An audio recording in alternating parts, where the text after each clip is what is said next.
Good morning. What day is it? Hump day. Mike. So I'm sorry. I did one of these earlier and I just got a text message from Geraldine telling me, where's your morning video?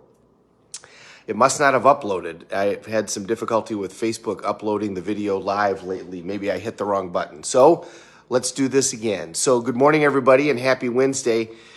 The old corny phrase, what would you do if you knew that you couldn't fail? I mean, we've heard that so much that it's become almost a little bit of a cliche. It's almost become a little kind of corny, but it's still really relevant. Why is it so important? Well, because our brains are specifically designed to stop us from doing the things that we should do in order to be significantly successful. What do I mean by that?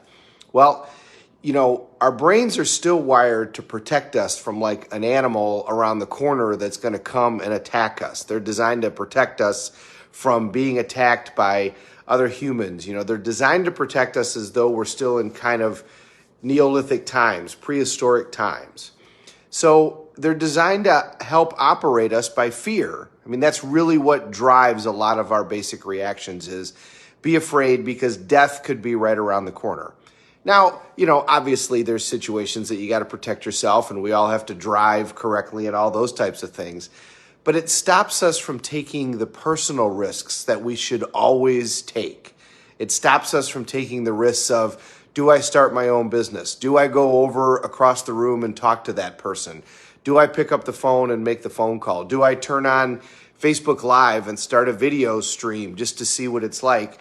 Our brain also stops us from doing those things because it says, be afraid, you might fail, it might go badly, somebody might reject you. And remember, we all have the same two fears. I'm not going to be enough and I won't be loved. Every fear that everybody has comes down to those two. I'm not going to be enough and I won't be loved.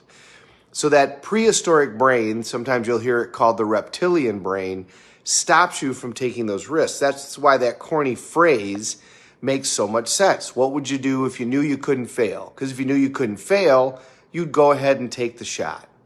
So it's a great way to start thinking about everything again because it'll block that fear. That's why we start our day with the morning incantations and we do morning gratitude, because when you fill your heart full of gratitude, fill yourself full of gratitude, you can't have any fear. And what you always want to do is you always want to be managing that fear. I mean, we have to pay attention to our spidey senses, especially if you're dominated by feminine energy. If you're in a situation and somebody gives you the wrong vibe, you got to get out of that situation, okay? You pay attention to that. Pay attention to those spidey senses.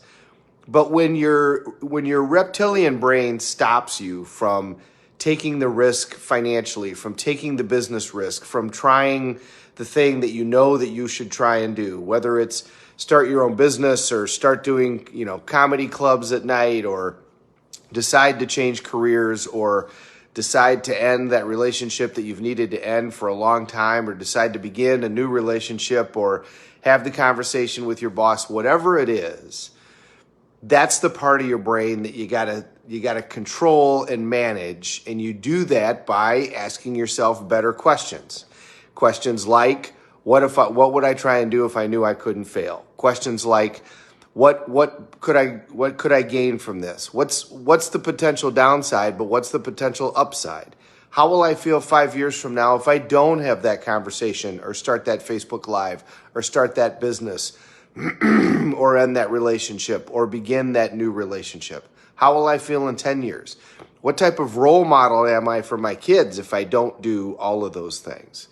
When I teach my kids, hey, go ahead and take the risk because it can be worth it, are they going to do it if I don't do it? Kids follow your feet a lot more than they follow your mouth. So that old corny phrase still teaches us a lot. What would you do if you knew that you couldn't fail? And also teaches us you can't come from a place of fear. We want to listen to our fear. It's a guide. You definitely, like I said, especially if you're in some certain situation, I'm not telling you to ignore your fear. If you're on a subway platform and suddenly your spidey senses tell you that something weird is going on. What I'm saying is we have to manage it. We want it to be a guide and not a jailer. So when that fear comes up, ask yourself, is there really something here for me to be afraid of? How will I feel if I don't make this? And if the fear is telling you, don't make that phone call, don't have that conversation, don't try that new business, well, then you got to question it.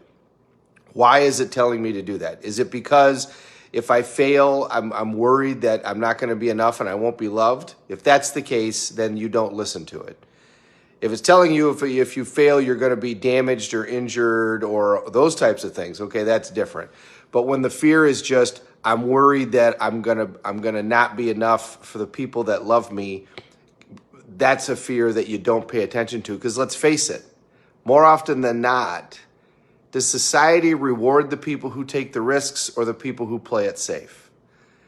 Do they build monuments to critics? Are there statues in front of buildings to the people who said, you shouldn't do it, and I'm afraid? No.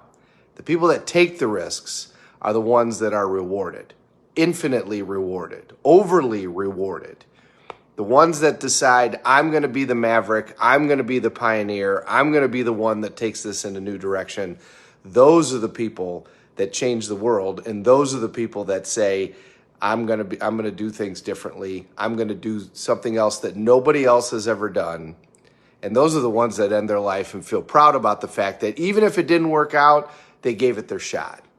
And they gave it their best shot, and they can look back and say, well, I didn't get the exact result that I was looking for, but as I'm sitting here on my rocking chair at 94 years old, I'm really happy that I'm the one that took the shot and I didn't let fear jail me and stop me from taking the shot. Because that leads to another adage, you miss 100% of the shots that you don't take. Have a great day, everybody. Thank you very much for watching. Sorry we did this twice. What can I say? But we're all in this together. Let's take care of each other.